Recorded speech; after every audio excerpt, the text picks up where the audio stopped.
si nosotros no nos metemos a conocer esto, no vamos a tener el conocimiento de Dios.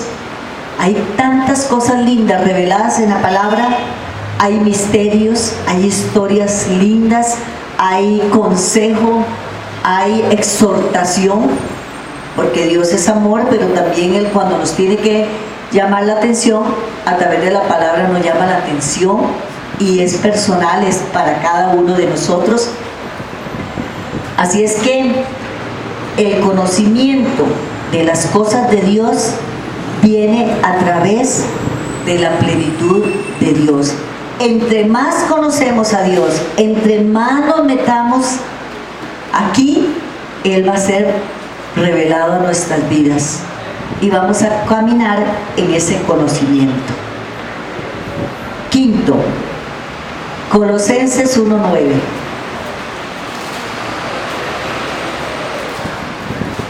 Colosenses 1:9. Sin este ingrediente en nuestra vida, nosotros no seríamos victoriosos. ¿Por qué? Porque es abundancia de sabiduría. ¿Cuánto necesitamos sabiduría en algún momento? Todos, y en todo momento. Necesitamos sabiduría para desempeñarnos en el trabajo que realizamos. Necesitamos sabiduría para tratar a los hijos. Necesitamos sabiduría, bueno, a los que somos abuelitos, para tratar a nuestros nietos. Necesitamos sabiduría para dar consejo a una persona que llega a nosotros desesperado con un gran problema, pero si no tenemos sabiduría, ¿qué podemos dar? ¿Qué podemos hablar? Así es que dice ahí, Colosenses 1:9,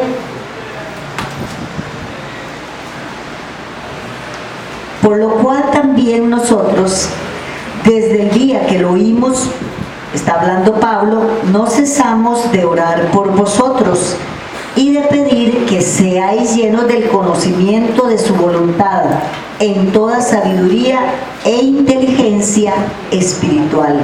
Vea que el Señor aquí separa lo del conocimiento y separa lo de la inteligencia espiritual.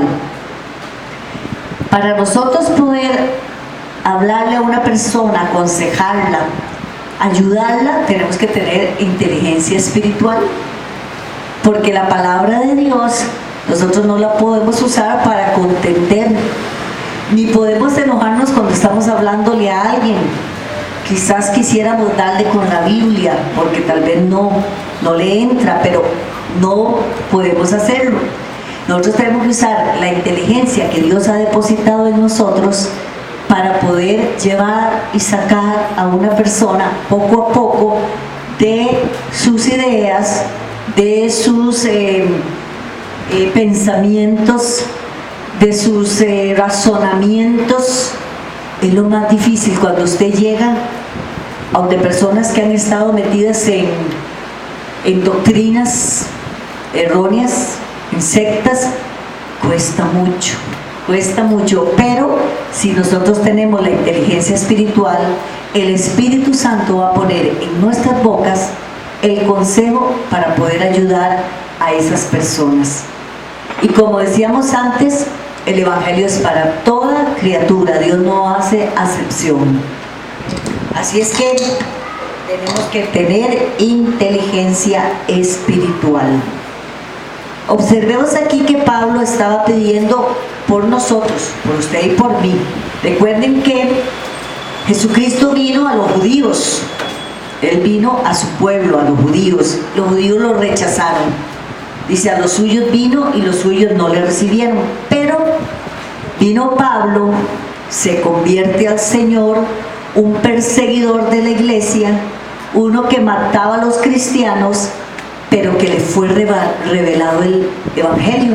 Por eso él dice que es necesario que nosotros tengamos la revelación del Evangelio.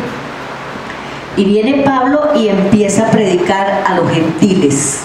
Y todos los gentiles somos aquellos que no somos judíos. O sea que si usted y yo estamos hoy sentados aquí en Siloé, es porque Pablo se dio a la tarea de empezar a predicar a los que no eran judíos, y preparó y fundó iglesias y fue por todos los lugares en los alrededores de Judea, de Jerusalén, fue fundando iglesias. ¿Para qué? Para que usted y yo hoy seamos privilegiados de haber conocido al Cristo que conocemos. Amén. Así es que Pablo es alguien muy importante en su vida y en la mía.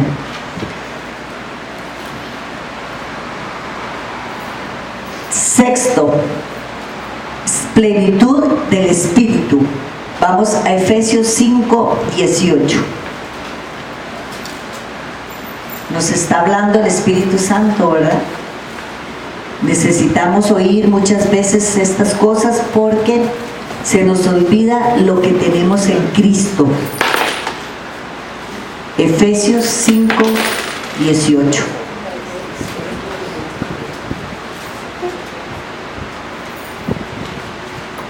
Gloria a Dios.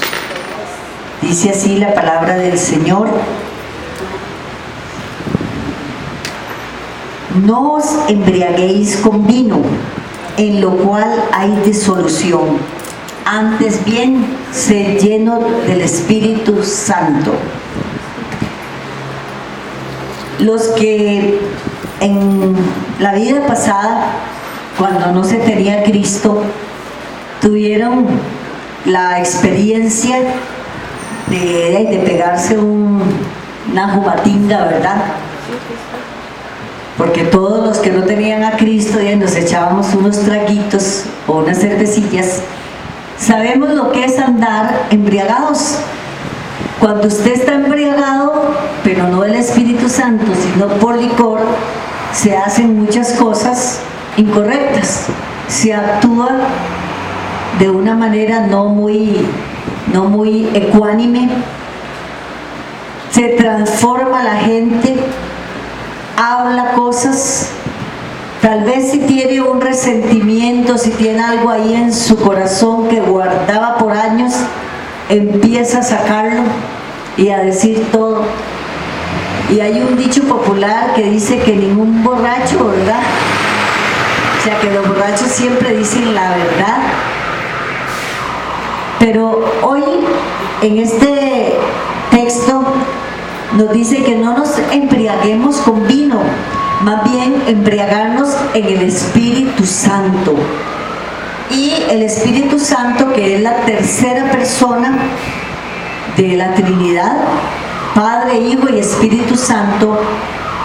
El Espíritu Santo, que es la tercera persona de la Trinidad, y es persona, no como quieren decir otras iglesias o otras religiones, que Él no es persona, es una persona, y como tal Él siente, Él se duele.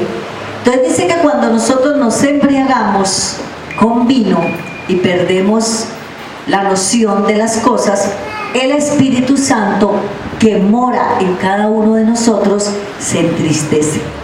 Porque usted y yo, hermanos, aunque no lo merezcamos, somos templo del Espíritu de Dios. En nosotros mora el Espíritu de Dios. Y entonces el Espíritu Santo se entristece. Cuando Cristo nos ha llenado a nosotros completamente, no necesitamos embriagarnos para sentirnos bien. Si esto ocurriera, más bien dice, hay una separación, hay una disolución, y entristecemos al Espíritu Santo. Por eso, el Señor quiere que nosotros tengamos plenitud espiritual.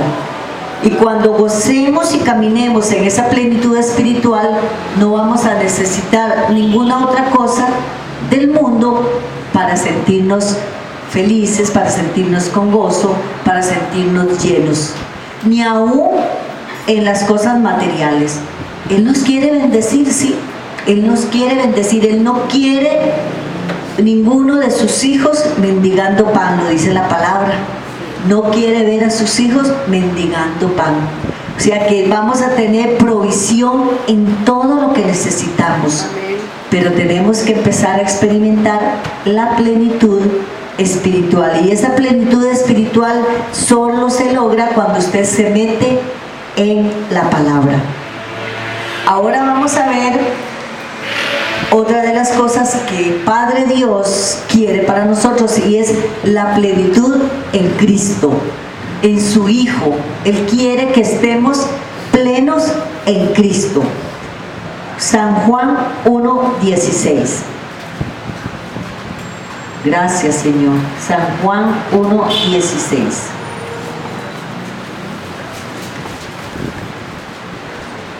Dice así la palabra: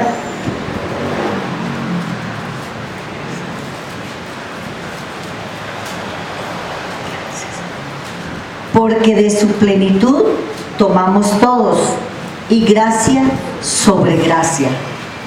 Porque de su plenitud tomamos todos.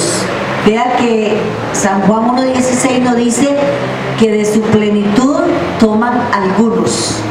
No, dice tomamos todos. Todos los que ¿qué? Los que hemos venido a Cristo, los que hemos dado nuestra vida a Cristo, los que caminamos con Cristo. Si un inconverso, si una persona llega al Señor, pues tiene que pasar un proceso. Dice que las cosas viejas pasaron, he aquí todas son hechas nuevas. Entonces va a ir formándolo, va a ir. Imaginen cuántos años tiene el Señor de estarnos moldeando a nosotros. A unos más y a otros menos. Yo ya tengo 32 años y todavía el Señor tiene que moldearnos. Todavía tiene que hacer en nosotros, como el alfarero con el barro, algunos ajustes. Me imagino que en el proceso donde Dios nos está formando, por ahí se nos quiebra un pedacito y ya viene con todo el amor, recoge su pedacito y lo vuelve a montar, y seguramente dura días él volviendo ahí a sanar la ruptura o la ruptura de la vasija, y le pone un poquito más de barro con amor, algunas veces un poquito doloroso, a veces duele lo que el Señor nos tiene que quitar, pero Él lo va a ir haciendo porque Él quiere la plenitud de Cristo en cada uno de nosotros. Esa plenitud vamos a ver Efesios 1:22 y 23. Caminamos un poquito más, solamente Efesios.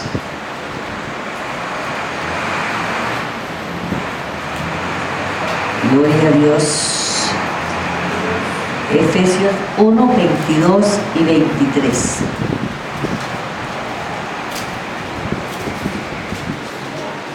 Si alguno lo encontró y lo quiere decir, gloria a Dios. ¿Alguien tiene Efesios 1:22 y 23? Y sometió todas las cosas bajo sus pies, y lo dio por cabeza sobre todas las cosas a la iglesia, la cual es su cuerpo, la plenitud de aquel que todo lo llena en todo. Vean qué tremendo lo que hay aquí. Dice que sometió todas las cosas. Recordemos que cuando Jesucristo fue a la cruz del Calvario, Satanás lo puso debajo de la planta de sus pies, a los pies, ahí estaba derrotado, vencido. Pero Jesucristo, no solamente lo dejó ahí, sino que eso lo delegó a la iglesia. Usted y yo somos su iglesia. Entonces, ¿cuál es el lugar que tiene Satanás en cada uno de nosotros que somos la iglesia?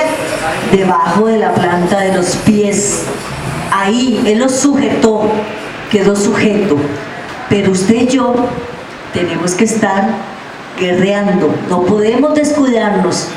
Vea que empezamos con Mateo leyendo que encontró la casa muy linda, abrimos un huequito o una endijita y el enemigo se mete y hace estragos.